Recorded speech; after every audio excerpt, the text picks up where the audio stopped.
Those of you who don't have a name to the face, I'm Michele Dougherty. I'm kind of on the staff in between Carolyn and Father Jim. I kind of help give input and help them along in running the Faith Formation program, along with, I do mostly youth ministry, the older kids. So like Brian was saying, you guys are invested, you're here. So we know part of this meeting is we're preaching to the choir. I mean, you guys obviously are very invested in your children and want to help them grow in their faith. But as Archbishop Lori's document and what Pope Francis has talked about, parishes being field hospitals, you know, we're being challenged to look beyond just the people that are showing up. We're also challenged to look at the people who aren't showing up and how to bring them in and make them feel included. So one of the things that we're doing in doing this is we don't want St. Joseph families to become a national statistic. There's been lots of studies lately, if you've heard about them, you know, through Pew Research and CARA, of just that people aren't staying Catholic, they're dropping out. The poor millennials is basically kind of knocking the millennial, but like 9% of millennials raised Catholic or no longer identify as Catholic, and that they don't go to weekly mass, they don't enroll their kids in faith formation, and those projections result that those kids in a few years aren't going to be Catholic either. So, you know, it's just trying to build missionary disciples. How do we capture those people and help them feel part of the community and for us all to grow in faith together? The CARA study, this always scares me, but when they talk about it, of people, they interviewed people who identify themselves as former Catholics, that they had left the faith. And those group of people said that it was really by age 13 that they decided they no longer wanted to be Catholic. 63% said they stopped being Catholic between ages 10 and 17, and 23% said that they stopped in their faith by age 10. So think about that, age 10, they just made their first communion around age 7 or 8, and by 10 they decide they don't want to be Catholic. So something's not right. We need to kind of get beyond that Sunday school model like they talked about, where we're just kind of pushing information about our faith. And we need to help people own their faith and grow in their faith and realize it's not just for a certain period of time. So it's easy to say, oh, well, that's a national study. That's not happening here at St. Joe's. But it is a little bit. You know, when we look at our parish statistics, we've got 533 children in elementary school ages here in this parish. Some are in a Catholic school, a nice chunk are in faith formation. But you can see on the bottom, we've got approximately 160 kids who are in the program at all, who are in neither.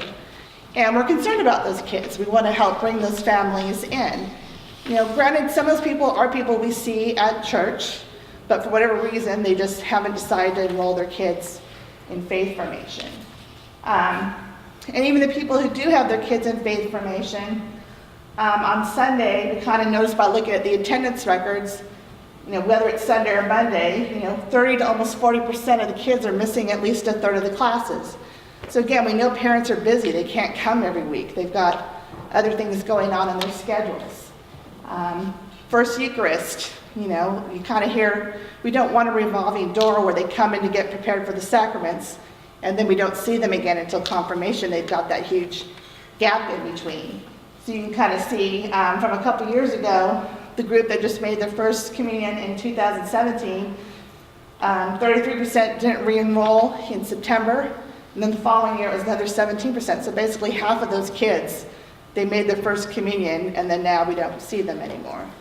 And again, that trends kind of show with the group that just made their first Eucharist last year, 32% of them didn't re-enroll in September.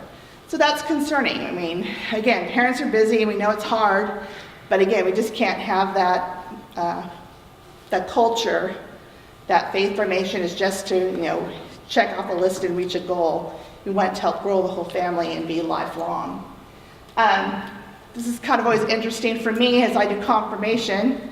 When the kids come in, I shouldn't call them kids, the teenagers, the youth, we always do an interview with them, just to get an assessment, kind of get a feel for where they are in their own faith development.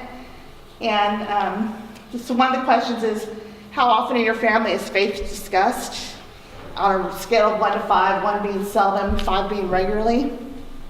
And you know, 40%, a little over 40% are kind of in that lower half, where the kids say their parents, you know, they might go to mass, but then after mass, they don't really talk about their faith or how it applies to their everyday lives. Another question is, how often do you read the Bible? That big chunk, 68% said seldom or never. Okay, I admit I don't always read the Bible every day myself, but the reason we bring those two questions up is that in those studies that show the kids that are more likely to stay Catholic and live their faith are ones where they were raised in families where faith was discussed fairly often, and that the kids were familiar with Scripture or tended to read Scripture or faith-related material on their own, not because they had to as homework. So we really want to try to make reading Scripture just part of routine, just like saying your prayers at night or other routines that you would have in your family. So we're kind of moving to this family-centered program.